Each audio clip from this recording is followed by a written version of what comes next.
तो आज हम पढ़ेंगे एरोमेटिक अमीन्स। सबसे पहले हम इसकी डेफिनेशन पे जाएंगे। These are derivative of aromatic hydrocarbon in which hydrogen of a benzene ring has been replaced by amino group. ये डेरिवेटिव होते हैं एरोमेटिक हाइड्रोकार्बन के, जिसमें जो हाइड्रोजन होता है वो रिप्लेस होता है एमिनो ग्रुप के द्वारा। तो जैसा कि हम लोग देख सकते हैं, यहाँ बेंजीन है, इसमें हाइड्रोजन निकला और उसकी जगह NH2 ग्रुप लगा और बना एनिलीन।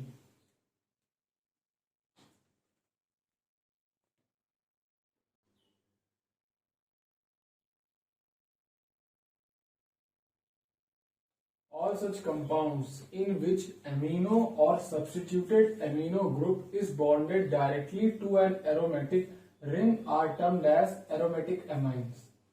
मतलब वो सारे कंपाउंड्स जिसमें एमिनो या substituted amino group, substituted amino group का मतलब जिसमें जो NH2 में से बाकी जो दो हाइड्रोजन है उसमें से कोई हाइड्रोजन हटके कोई और चीज अटैच हो जाए, तो उस तरीके के ग्रुप अगर एरोमेटिक रिंग से डायरेक्टली अटैच होंगे तो उन्हें कहेंगे एरोमेटिक एमीन्स। अब aromatic amine could be designated as primary, secondary और टर्शियरी एमीन।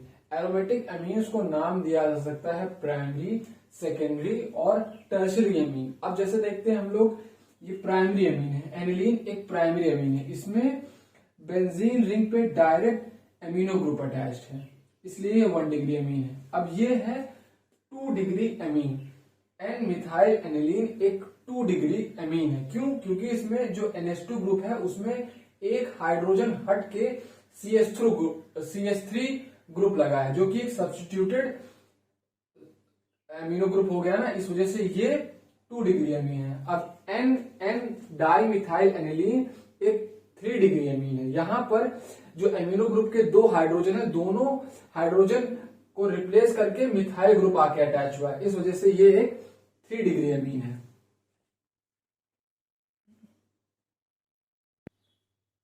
तो हम पढ़ने जा रहे हैं preparation method of aromatic amines के बारे में। प्रिपरेशन मेथड, सबसे पहला मेथड है रिडक्शन ऑफ नाइट्रो कंपाउंड।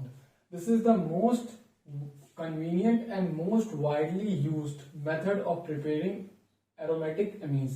ये सबसे ज्यादा कन्वीनियंट और सबसे ज्यादा इस्तेमाल किया जाने वाला तरीका है एरोमेटिक अमीन्स को तैयार करने के लिए।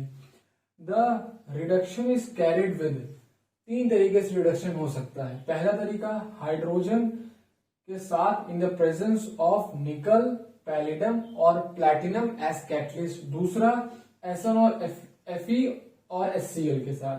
तीसरा लिथियम एल्यूमिनियम हाइड्राइड के साथ। अब ये जो पहला हम लोगों ने नीचे रिएक्शन बनाई है, इसमें नाइट्रोबेंजीन का हम लोगों ने रिडक्शन कराया है ताकि एनिलीन बन पाए। तो ये रिडक्शन हम लोग हाइड्रोजन और निकल के प्रेजेंस में कर सकते हैं या एसन और HCl के साथ कर सकते हैं।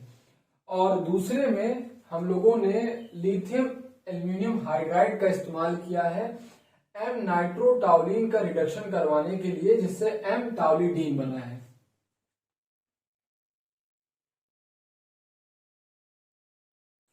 अब दूसरा मेथड है ammonolysis of aryl chloride. Aniline is prepared by treating chlorobenzene with ammonia in presence of copper salt at high temperature and pressure. तो एनिलीन को हम तैयार कर सकते हैं क्लोरोबेंजीन का रिएक्शन करवा के अमोनिया के साथ in the presence of copper salts की प्रेजेंस में eight high temperature and pressure. तो हमें क्या मिल जाएगा? हमें मिल जाएगा एनिलीन। अब आते हैं हम अपने तीसरे तरीके पे, हॉफमैन रीअरेंजमेंट। यहां पर जब हम एक अराइल एमाइड का रिएक्शन करवाते हैं ब्रोमीन और क्लोरीन के साथ in presence of an alkaline solution, तो अराइल एमाइड जो होता है वो रीअरेंजमेंट, हॉफमैन रीअरेंजमेंट के अंदर जाता है और हमें देता है एक प्राइमरी एरोमेटिक अमीन। जैसा कि हम देख सकते हैं, ये एक अराइल एमाइड है। जब हमने Br2 और NaOH का सॉल्यूशन लिया साथ में, तो हमें मिला 1 डिग्री अमीन। तो जैसा कि हम लोगों ने हॉफमैन रीअरेंजमेंट रिएक्शन पढ़ा था, ये हॉफमैन रीअरेंजमेंट का एग्जाम्पल है। इसमें जो ये CONH ग्रुप है इसका रिडक्शन होता है और ऑर्थो एमिनो बेंजोइक एसिड बन जाता है। अब हम लोग अपने लास्ट मेथड ऑफ प्रिपरेशन पे आएंगे, जो कि है रिडक्शन ऑफ एजो कंपाउंड। इसमें जब एजो कंपाउंड को हाइड्रोजन के साथ रिड्यूस किया जाता है इन द प्रेजेंस ऑफ निकल, तो वो अराइल अमीन्स देते हैं। जैसे कि यहाँ पर एक एजो कंपाउंड है, हाइड्रोजन की प्रेजेंस में निकल के साथ हीट किया तो ये बीच में इंटरमीडिएट बना, उसके बाद फिर ये हाइड्रोजन की प्रेजेंस में निकल के साथ हीट करेगा तो हमें अराइल अमीन मिल जाएगा। तो अगर आपको मेरा ये लेक्चर पसंद आए तो मुझे आगे बताइए कि मुझे किस टॉपिक पे वीडियो बनाना चाहिए। और मेरे चैनल का नाम है यश राज चतुर्वेदी। Thank you.